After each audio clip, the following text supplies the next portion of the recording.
I'm Jessica Reynolds, 32 years old, and I never thought my own brother would be the one to nearly blow my cover. The moment still plays in my head like a bad movie. Kyle standing in my apartment doorway, pointing at me while two police officers stared in confusion. "She's unemployed and probably dealing drugs," he screamed, his face twisted with certainty. Little did he know that in seconds, they'd see my DEA badge and everything would change. Before I tell you how this family betrayal unfolded, let me know where you're watching from in the comments below, and don't forget to hit like and subscribe if family drama is your thing. Growing up in our middle-class neighborhood in Chicago, Kyle and I were inseparable despite our 4-year age gap. As the older sister, I was his protector, his confidant, his partner in childhood mischief. We built snow forts in winter, chased fireflies in summer, and shared whispered secrets under blanket tents with flashlights long after our parents thought we were asleep. I still remember how Kyle would wait for me after school, his backpack always seeming too big for his small frame, his face lighting up when he spotted me. "Jesse," he'd call out, waving frantically as if I might miss him in the crowd of students. Those were simpler days, before adult complexities crept into our relationship. The shift began during high school. As I excelled academically, collecting honor roll certificates and academic trophies, our parents' praise became increasingly focused on me. "Why can't you be more like your sister?" became a refrain Kyle heard too often. I tried to downplay my achievements, even intentionally getting B's instead of A's one semester, but the damage was already seeping into our relationship. By the time I left for college to pursue criminal justice, Kyle had developed a thinly veiled resentment. Our conversations grew shorter, the silences longer. When I called home from my dorm room, Kyle would pass the phone quickly back to our parents after brief, obligatory hellos. I told myself it was just a phase, that we'd reconnect once he matured a bit. My undercover work in local narcotics caught the attention of the DEA, who recruited me for their Special Operations Division. Had seen too many cases where families became targets when cartels discovered agents' identities. "The less they know, the safer they are," he explained during my orientation. Create a cover story. Something believable but uninteresting. And so my unemployment narrative was born. To my family, I became Jessica the struggling job seeker, bouncing between temporary positions and freelance gigs, never quite finding my footing in the professional world. The cover explained my irregular hours, sudden disappearances, and inconsistent communication. It also, unfortunately, reinforced my parents' concerns and Kyle's growing disdain. The current operation had begun 6 months earlier, when a string of overdose deaths in Portland caught the DEA's attention. All victims had traces of a new synthetic opioid cocktail that was 50 times more potent than fentanyl. 3 undercover agents had already attempted to infiltrate the distribution network without success before I was called in. My rundown apartment in the Silverton district of Portland became my home and the center of my operation. The building itself was perfect for my cover. Just shabby enough to suggest financial struggle, but not so dangerous that family would worry excessively if they visited. Not that they often did. My parents had retired to Arizona 2 years earlier, and Kyle had settled into a marketing job in Seattle, a mere 3-hour drive that somehow never seemed convenient for him to make. The sacrifices piled up quietly. First was my engagement to Thomas, a graphic designer who couldn't understand my mysterious absences and eventual move for work to Portland. Then came the missed family holidays, the forgotten birthdays, the gradual disconnection from friends who eventually stopped trying to maintain contact with someone so unreliable. Each loss was filed away under necessary collateral damage in my mind. Last Thanksgiving, during a rare visit home, the fragile facade nearly cracked. We sat around my parents' dining table, Kyle picking at his turkey while interrogating me about my finances. "So you've been between jobs for what, 3 years now?" he asked, making air quotes. "Yet somehow you always have new clothes, a reliable car, and can afford plane tickets home. Doesn't add up, Jess." "I pick up contract work," I said, the practice life flowing easily. "Plus, I'm good with money. Always have been." "Right." Kyle scoffed. Must be some lucrative contract work to afford that watch. I instinctively covered the modest timepiece with my sleeve. It was standard DEA issue, nothing flashy. But Kyle had always been observant. It was a gift, I muttered, changing the subject by asking our mother about her garden club. That dinner set the stage for the confrontation that would come months later, when Kyle's suspicions would collide catastrophically with my undercover operation at the worst possible moment. The meeting with Rico, a mid-level distributor in the Alvarez network, had left me on edge. We'd met at a dingy bar 10 blocks from my apartment. The kind of place where the floors stick to your shoes and everyone minds their business out of necessity rather than courtesy. "Victor wants to meet you," Rico had said, his fingers drumming nervously on his beer bottle. "He doesn't usually take interest in new buyers, but your cash flow, it raises questions." "I'm just meeting demand," I replied with practiced nonchalance. "My clients know quality when they see it." "Tomorrow night. The warehouse on Fenwick. Come alone." He slid a burner phone across the table. "You'll get a text with the time." It was the break we'd been waiting for, direct access to Victor Alvarez, the operations kingpin. My pulse quickened at the thought, though I maintained my cool exterior until I was several blocks from the bar. As I rounded the corner to my apartment building, the street lamps casting long shadows across the cracked pavement, I spotted a familiar car, Kyle's silver Audi, looking distinctly out of place among the weathered vehicles lining my street. My stomach dropped. What was he doing in Portland, at my apartment? Unannounced? I considered walking past, pretending I lived elsewhere, but as I hesitated, the car door opened and Kyle stepped out, his expression a mixture of determination and disgust. "Nice neighborhood you've chosen," he said by way of greeting. "Very fitting for someone who can't keep a job." "Kyle, what are you doing here?"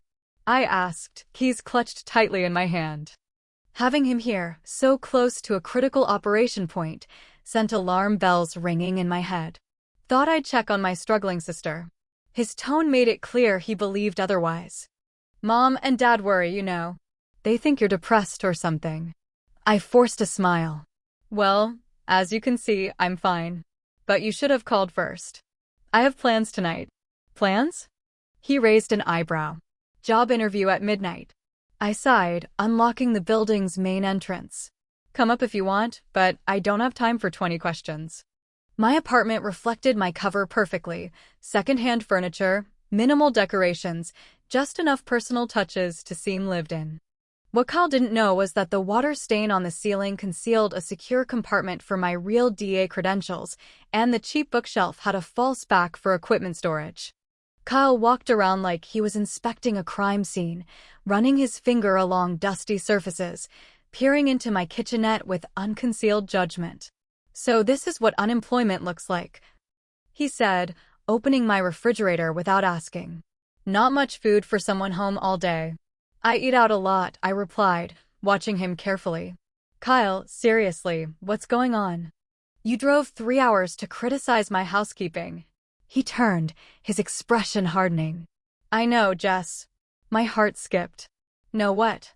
He moved to my couch and lifted a cushion, revealing the burner phone Rico had just given me. My breath caught. I'd planned to document and secure it properly after ensuring I wasn't followed from the bar. "This is the 3rd different phone I've seen you with," he said, then reached into his pocket, producing a folded stack of $100 bills. "And I found this when I was waiting for you. Hidden in your freezer, of all places. Wrapped in aluminum foil like some TV criminal."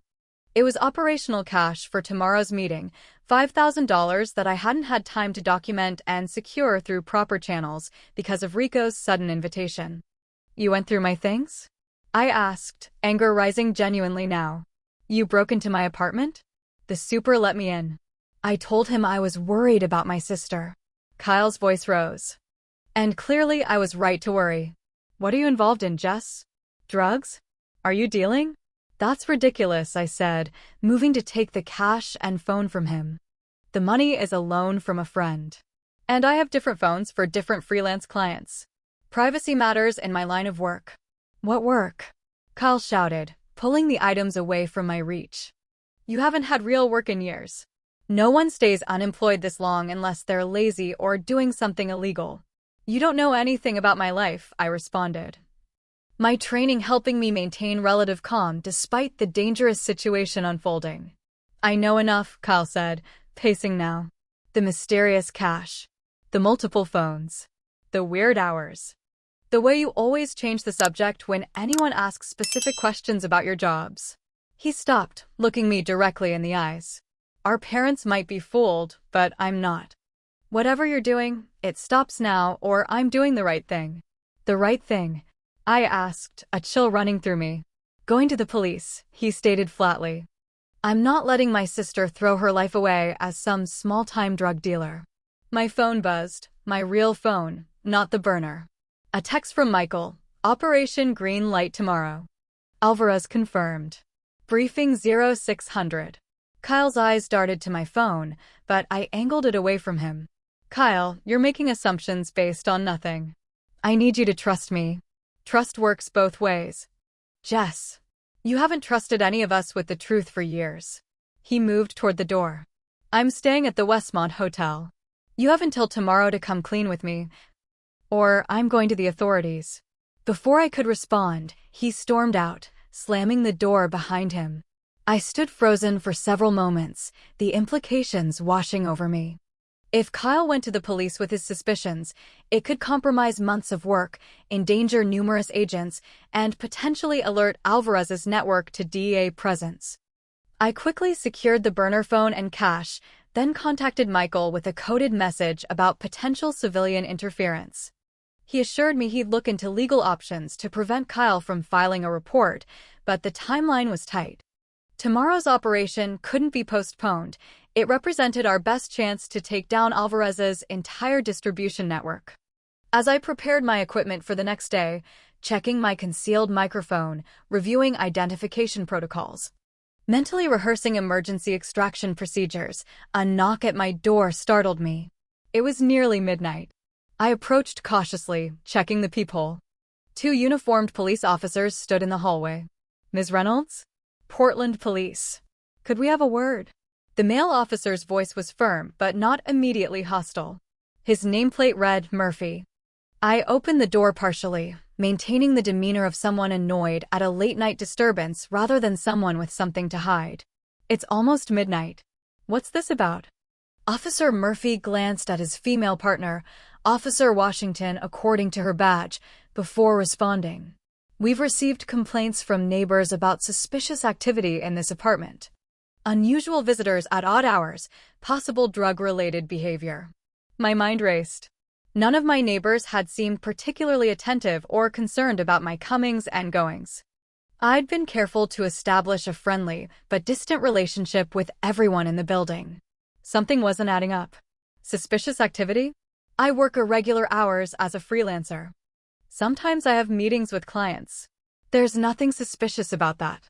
As I spoke, movement behind the officers caught my attention. Kyle stepped into view. His expression a mixture of righteousness and apprehension. She's unemployed and probably dealing drugs, he blurted, pointing an accusatory finger at me. I found multiple burner phones and thousands in cash hidden in her apartment. The shock of my brother's betrayal hit me like a physical blow. Not only had he threatened to go to the police, he'd actually done it, and worse, he'd brought them directly to my door, potentially compromising my cover and the entire operation. Officer Washington's demeanor shifted immediately, her hand moving subtly closer to her weapon. Ma'am, is your brother correct? Do you have large amounts of cash and multiple phones in your possession? My brother is upset and jumping to conclusions, I said, trying to maintain composure while shooting Kyle a look that I hoped conveyed the magnitude of his mistake. We had an argument earlier. If there's nothing to hide, you wouldn't mind if we take a look around? Officer Murphy suggested, though his tone made it clear it wasn't really a question. Kyle stood behind them, arms crossed. What might have been a routine check based on a family dispute now had specific allegations that the officers couldn't ignore. Ms. Reynolds, given the specific nature of these allegations, we're going to need to come in, Officer Washington stated firmly. If you don't consent to a search, we can detain you while we obtain a warrant. I felt the walls closing in. If they searched the apartment, they would indeed find the cash and phones, tools of my undercover work, but without context, damning evidence that would support Kyle's accusations. Worse, they might find my secured DEA equipment, potentially exposing my identity to anyone watching the building, including potential informants for Alvarez. I don't consent to a search, I said firmly, my mind calculating the least damaging way forward. And I'd like to speak to my brother alone before this goes any further. That's not happening, Officer Murphy said, his patience visibly thinning. Step aside, ma'am. In that moment, I made a split-second decision. The operation was too important, and if my cover was blown here, agents' lives could be at risk.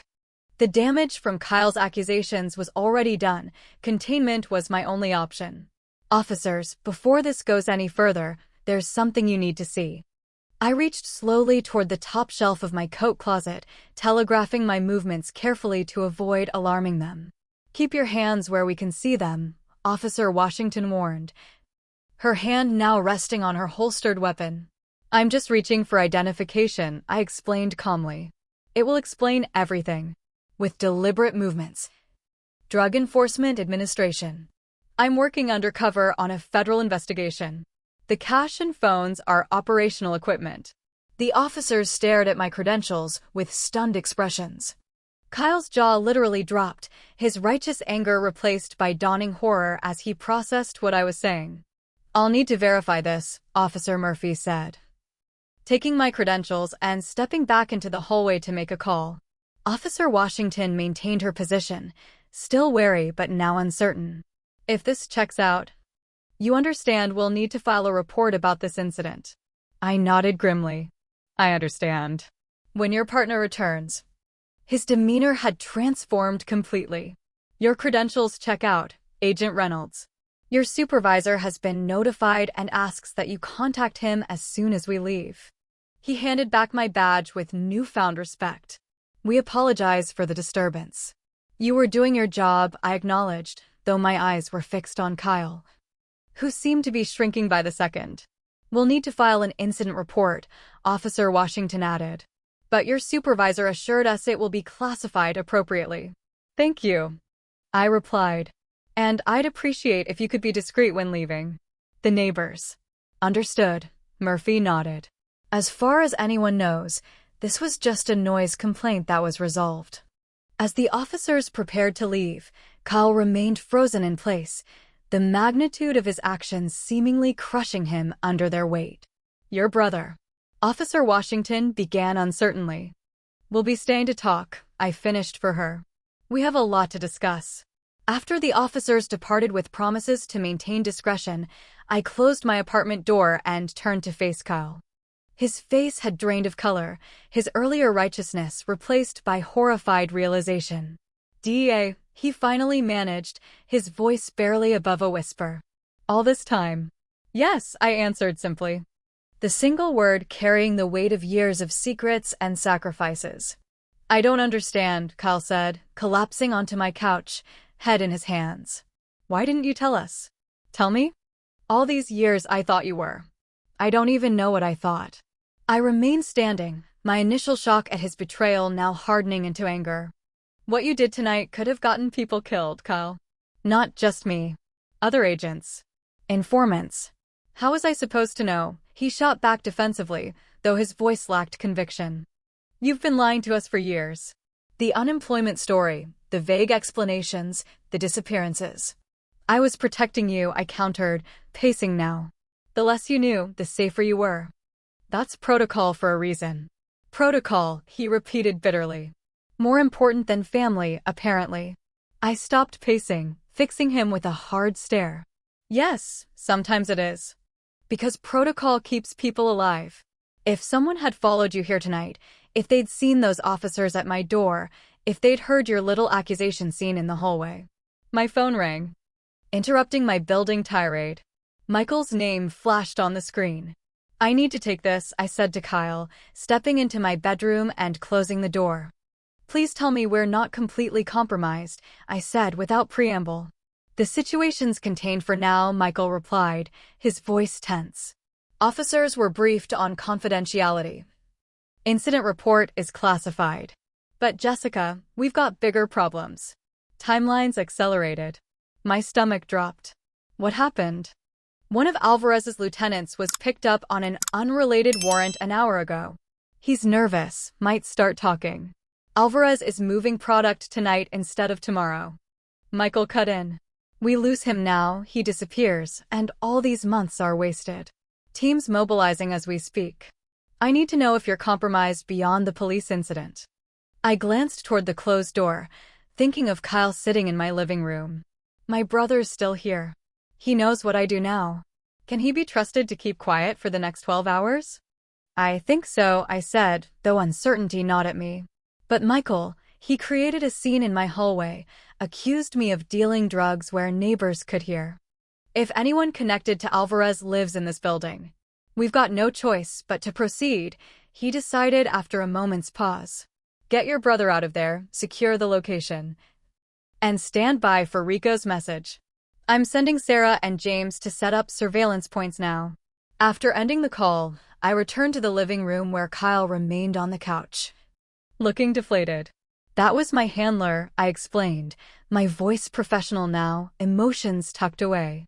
Kyle, I need you to leave. Just like that, he asked, looking up. No explanation? No conversation about the years of lies. I don't have time right now, I said, gathering his jacket from the chair and handing it to him.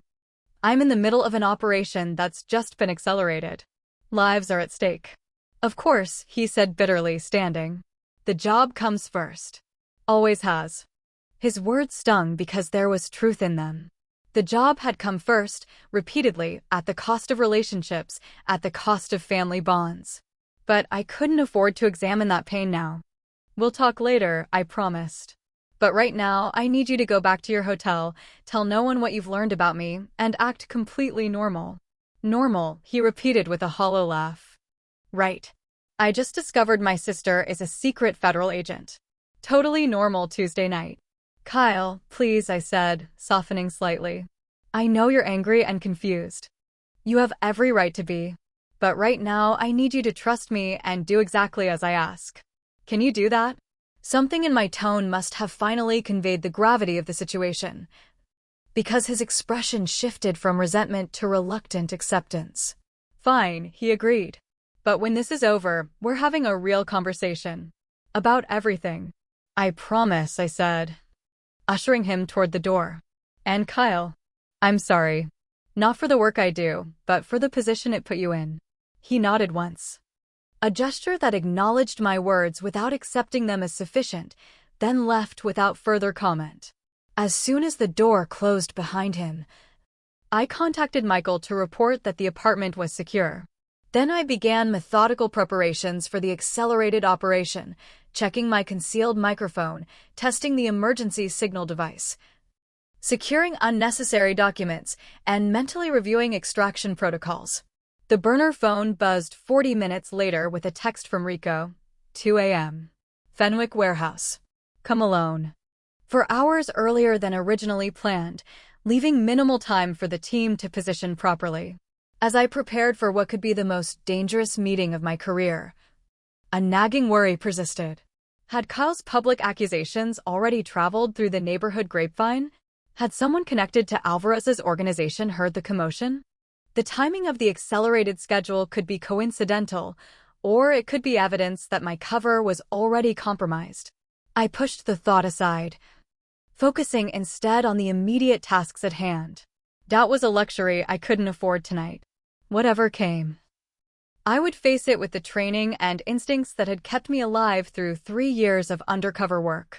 But as I checked my concealed weapon one final time, I couldn't help thinking that for the first time in my career, the greatest threat to my safety had come not from the criminals I pursued, but from my own flesh and blood.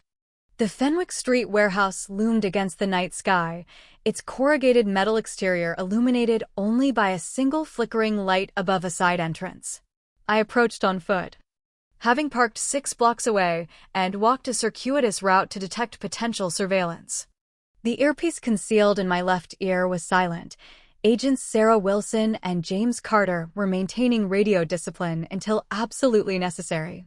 Rico waited by the entrance, Cops had a checkpoint on Burnside. He grunted, patting me down with unprofessional thoroughness, more a show of power than effective security. I'd anticipated this. Wearing loose clothing that wouldn't reveal the thin wire taped between my shoulder blades. Victor doesn't like waiting, Rico warned, opening the heavy metal door.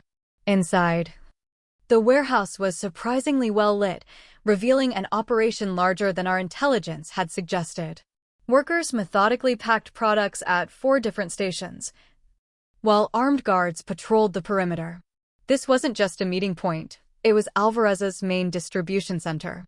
Quite the setup, I commented, keeping my tone casual while mentally cataloging faces, exits, and potential evidence for later testimony. Rico didn't respond, leading me through the workspace toward a glass-walled office at the far end. Inside, 3 men watched our approach. The one seated behind the desk I recognized immediately from surveillance photos. Victor Alvarez, 47, former cartel enforcer turned independent distributor. The other 2 were new faces. One clearly security from his stance and visible shoulder holster, the other more professionally dressed, possibly management or accounting. As we entered, I noted additional security measures I hadn't been briefed on: cameras in corners, a guard specifically positioned to watch the office, 2 men by the main exit who hadn't been sorting product but observing workers. Something felt wrong. The atmosphere was tense in a way that went beyond normal criminal caution. "Miss Blake." Alvarez greeted me, using my cover name with a smile that didn't reach his eyes. "Please sit."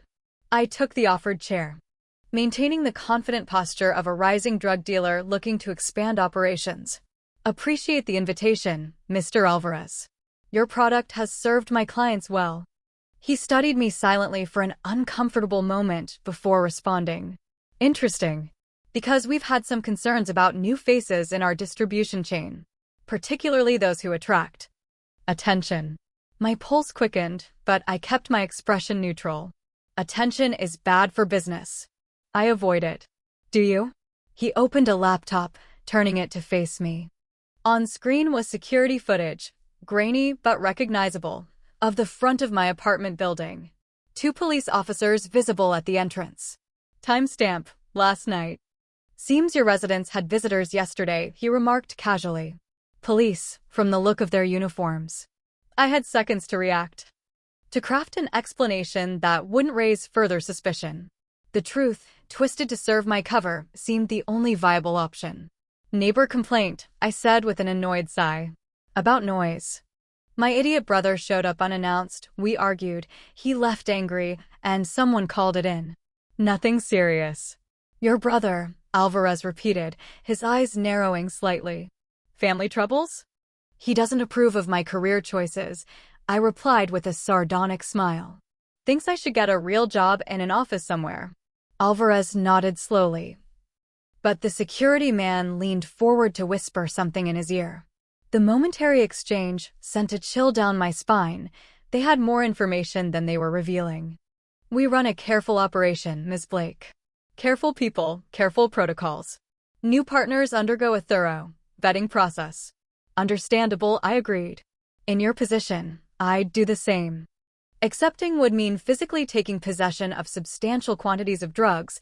Aligned DEA operations tried to avoid crossing when possible.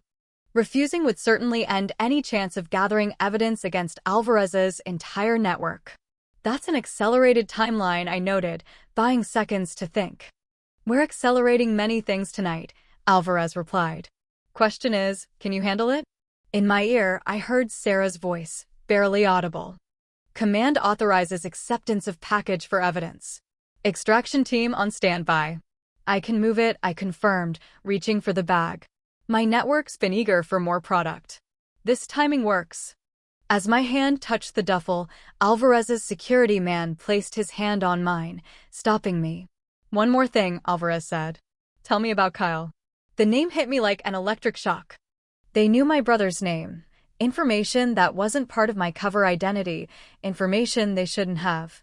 Maintaining composure through years of training, I raised an eyebrow. "My brother? What about him?" "Kyle Reynolds," Alvarez specified, removing all doubt that this was random fishing. Staying at the Westmont Hotel. Works in marketing in Seattle. Drove down to visit his sister yesterday and made quite a scene, from what we hear. They'd been watching more closely than we realized. Had they followed Kyle? Monitored my building? Had someone in my apartment complex been informing them all along? Family drama, I dismissed with practiced casualness. He thinks I'm wasting my potential selling fake designer handbags online. Has no idea about my real business. We argued, he left, end of story. And the police? Alvarez pressed. Neighbor called about the noise. They came, they left. Nothing interesting. Alvarez exchanged glances with his security man, some unspoken communication passing between them. After what felt like an eternity, he nodded. Family can be complicated, he finally said. Especially when they don't understand our choices. He pushed the duffel toward me again. Consider this a test of trust, Ms. Blake. Succeed, and we'll have a very profitable relationship. As I took the bag, Alvarez's phone buzzed. He checked it, his expression darkening. After a brief conversation in Spanish too quiet for me to hear, he turned back to me. One last thing. A gesture of good faith. His smile turned predatory. We'd like you to handle a small security concern for us. What kind of concern? I asked, though dread was already building.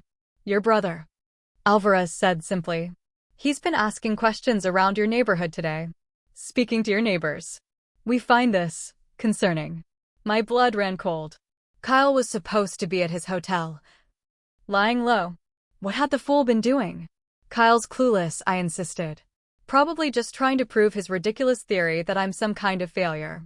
He's harmless. Perhaps. Alvarez conceded. But we prefer certainty. You'll bring him to a location we specify tomorrow. We'll have a conversation to ensure he understands the importance of discretion. Bring him to this address tomorrow at noon. Consider it your real initiation into our organization. I took the paper, mind racing through scenarios, none of them good. And if he doesn't cooperate? Alvarez's smile chilled me to the bone. Then you'll need to decide what matters more, your brother or your business relationship with us. The implied threat couldn't have been clearer. As I left the warehouse with the duffel of drugs and the address where I was supposed to deliver my own brother, one thing became devastatingly clear. Kyle's impulsive actions had not only jeopardized my cover and the operation, but had now put his life directly in danger.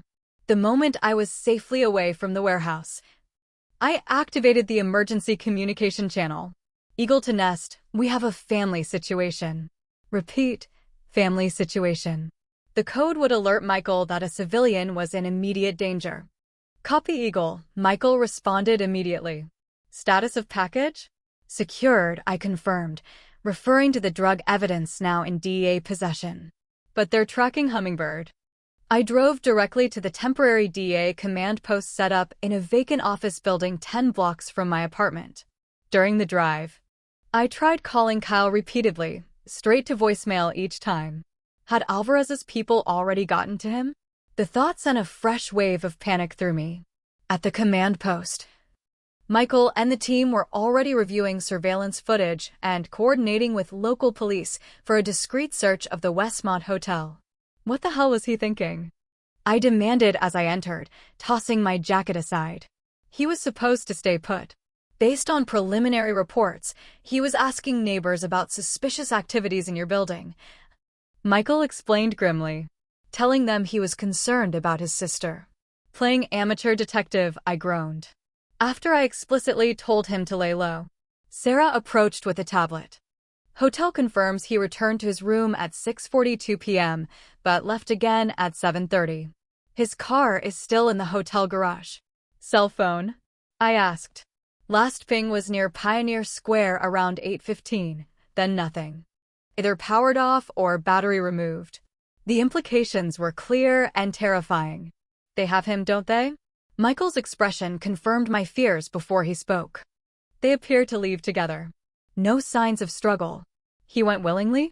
I asked, incredulous. Or under concealed threat, Michael suggested. Russo is known to carry. The reality of the situation crashed over me. My brother was in the hands of a drug organization, taken as leverage against me.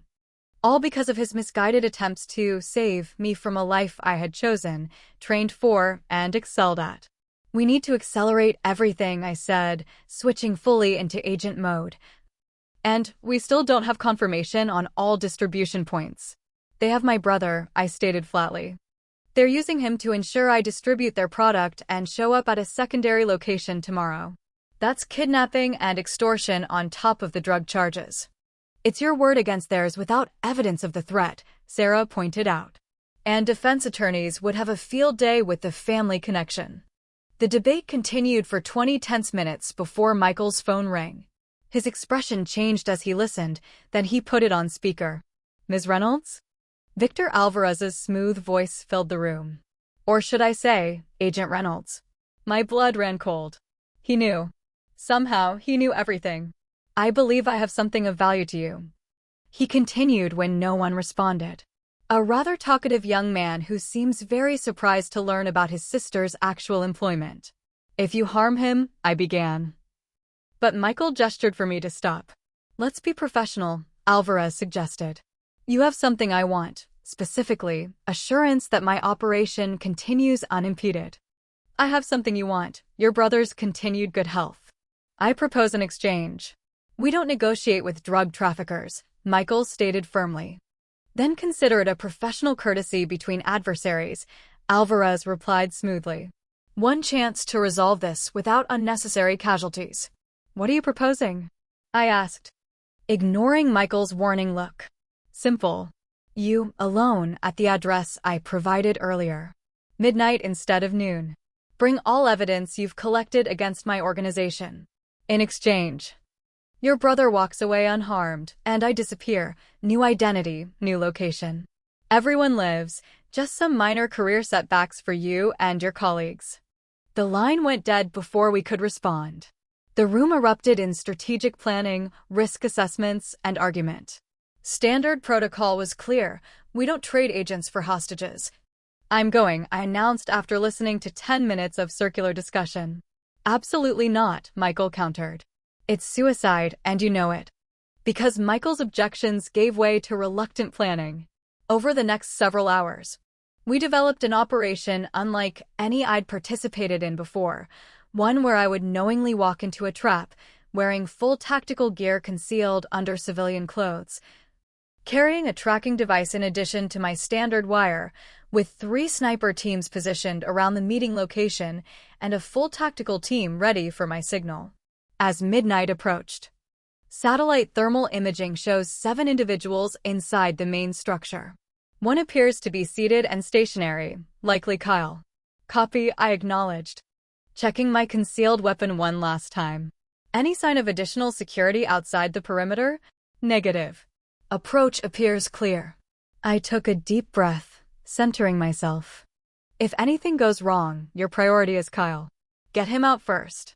Jessica, Michael began. Promise me, I insisted. He's a civilian. This isn't his fight. After a pause, Michael responded. Understood. Civilian extraction priority confirmed. I exited the van and began walking toward the mill, each step measured and deliberate. The night air was cool against my face, the only part of me not covered by either clothing or body armor. The weight of the vest under my jacket was reassuring, though I harbored no illusions. If Alvarez wanted me dead, a headshot would render the protection meaningless. The mill's main entrance was partially open, a sliver of light spilling onto the cracked concrete outside. I paused. Overhead lights created pools of brightness amid vast shadows. Kyle sat on a metal chair, hands bound behind him, a bruise darkening his left cheekbone. 4 armed men surrounded him. How good of you to join our little gathering. Let my brother go, I responded, staying near the entrance. Your quarrel is with me. Such devotion, Alvarez remarked. And yet, from what your brother tells us, you've been lying to him for years. Fascinating relationship. The evidence, Russo prompted, gesturing impatiently. I slowly removed a USB drive from my pocket. Everything we have. Surveillance photos, financial records, witness statements. Destroying this doesn't erase digital backups at the DEA, but it will create reasonable doubt for any prosecutor. I lied smoothly. Release my brother, take the drive, and you'll have a 12-hour head start before I report anything. Alvarez studied me, his expression calculating. You know, in another life, you'd have made an excellent addition to my organization. Such conviction, such willingness to bend rules. In another life, you might have been on the right side of the law, I countered. But we make our choices. Indeed we do. He nodded to Russo, who moved behind Kyle. And now we deal with their consequences. What happened next unfolded in seconds that felt like hours. Russo pulled a gun, aiming not at Kyle but at me. Kyle, seeing this, threw himself sideways in the chair with unexpected force, crashing into Russo's legs. I dropped to one knee, drawing my concealed weapon while activating the raid signal. Federal agents, I shouted as the first flashbang grenade crashed through a side window. Everyone down. Chaos erupted. Tactical teams breached from 3 entry points simultaneously. Gunfire erupted from Alvarez's men, answered by precise shots from DEA snipers. I scrambled toward Kyle, who had managed to roll his chair behind a concrete pillar. Alvarez, displaying surprising agility, darted toward a rear exit. Without thinking, I pursued, driven by months of work and the fresh anger of Kyle's bruised face. Jessica, no. Michael's voice shouted in my ear. Stick to extraction plan. But I was already through the door, emerging into a dimly lit loading dock area. Alvarez was 20 yards ahead, running toward a black SUV. Stop. Federal agent, I commanded, weapon raised. He turned, securing his weapon and applying handcuffs despite his injury. Victor Alvarez, you're under arrest for drug trafficking, kidnapping, and attempted murder of a federal agent. As I recited his rights, tactical team members secured the area. Paramedics attended to Alvarez's wound, serious but not life-threatening. The operation had succeeded beyond expectations. Not only had we rescued Kyle, but we'd captured Alvarez alive, along with 4 lieutenants, and secured their main distribution center. But the real measure of success came moments later. When I re-entered the main building to find Kyle, now freed from his restraints, being examined by paramedics. Jess, he called when he saw me, pushing past the protesting medical staff to embrace me fiercely. I thought, when the shooting started. I'm okay, I assured him, returning the hug despite the tactical gear between us. We're both okay. As the adrenaline ebbed, leaving room for the emotional weight of the night's events, I held my brother tightly, realizing how close I'd come to losing him, not just to Alvarez's threats, but to the walls of secrecy and misunderstanding I'd built between us over the years. 6 months after the Alvarez raid, I stood in my parents' backyard in Arizona, watching Kyle charm a group of my colleagues with animated stories of his marketing adventures. The bruise on his face had long since healed, but other wounds had taken longer to mend. The days following the raid had been a blur of debriefings, evidence processing, and medical evaluations. Kyle had suffered minor injuries during his captivity, the facial bruise, some rope burns on his wrists, and a cracked rib from his heroic chair-toppling moment. But the psychological impact had run deeper. He kept asking if I was proud of the life I'd chosen, Kyle had told me during one of our many late-night conversations in the weeks after. Alvarez, he said we were 2 sides of the same coin, both living double lives, both willing to use people to get what we wanted. Those words had haunted me, forcing me to confront uncomfortable parallels I'd previously dismissed. Had I, in service of what I believed was right, employed some of the same manipulative tactics I condemned in criminals? The capture of Alvarez and the dismantling of his distribution network represented one of the largest drug enforcement successes in the Pacific Northwest in a decade. 5 mid-level distributors had turned state's evidence, leading to dozens of additional arrests across 3 states. Professionally, it had been a triumph. Personally, it had forced a reckoning. 3 weeks after the raid, I had requested a transfer from undercover operations to the intelligence division. The decision wasn't made from fear or trauma, but from a newfound clarity about what I wanted my life to be. You're one of our best field agents, Michael had protested during my transfer meeting. This isn't about what happened with your brother, is it? It's about balance, I'd explained. I joined the DEA to make communities safer, to protect families. Somewhere along the way, I lost sight of my own. My parents had been shocked to learn about my actual career, first disbelieving, then hurt by the deception, and finally settling into a cautious pride. My mother had summed it up best. "We always knew you were doing something important, Jessica. We just wish we could have supported you through it." Kyle's journey to understanding had been more complicated. The initial relief and adrenaline of the rescue had given way to anger about the years of lies, followed by guilt over his role in endangering the operation. "I almost got you killed," he'd said during a particularly difficult conversation 2 months after the incident.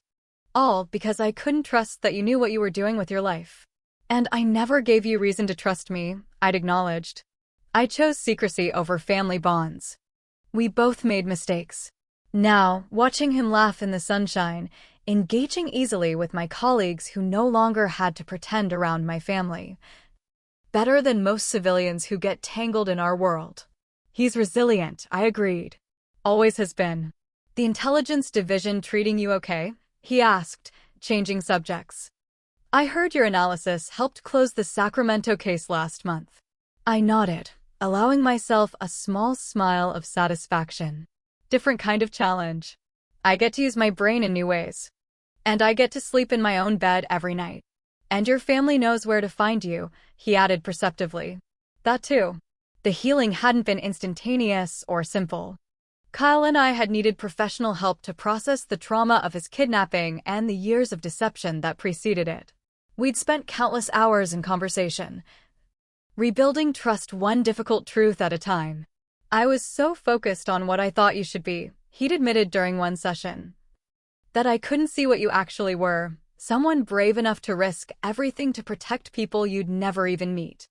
And I was so committed to my cover that I forgot who I was underneath it," I'd responded. "Someone who values family above all else." The work continued, but the foundation was stronger now, built on truth rather than convenient fictions. As the afternoon progressed into evening, guests began to depart until only family remained. We gathered on the patio. "I've been offered a position with a firm that specializes in marketing for public service campaigns. Anti-drug initiatives, community safety programs, that kind of thing." "That's wonderful. I think we've lost enough time already, don't you?" The simple statement encompassed so much: lost years, lost trust, lost opportunities for connection. But also the possibility of redemption, of rebuilding, of moving forward with hard-won wisdom. "To new beginnings," our father proposed, raising his glass in toast. "And to truth," I added, meeting Kyle's eyes across the table. "Even when it's complicated." Later that night, unable to sleep, I stepped outside to gaze at the star-filled desert sky. Kyle joined me silently, handing me a cup of tea. "Do you ever regret it?" "I regret some of the methods I felt forced to use. But the work itself? No. It mattered. It still does, just in a different way now." "You know what I learned from all this?" Kyle said, his voice thoughtful. "That it's possible to be completely wrong about someone you think you know perfectly. That judgment without understanding is just arrogance dressed up as concern. And I learned that secrets, even when kept for noble reasons, exact a price from everyone involved," I added. "Sometimes the hardest person to be honest with is family, because their opinion matters most." As we stood together under the vast sky, I felt the weight of past deceptions lifting. The path forward wasn't perfectly clear, but it was authentic in a way my life hadn't been for years. Kyle and I would continue to rebuild our relationship, one honest conversation at a time. I would continue my work at the DEA, making communities safer through intelligence rather than deception. And perhaps most importantly, I would never again lose sight of what made the work meaningful in the first place: the people we love and protect. What moments in your life have required you to choose between honesty and protection? Have you ever misjudged someone close to you, only to discover a truth that changed everything? I'd love to hear your thoughts in the comments below. Don't forget to like and subscribe if this story resonated with you. And share it with someone who might appreciate a reminder that even the deepest misunderstandings can be healed with truth and time. Thank you for joining me on this journey. and I'll see you in the next video.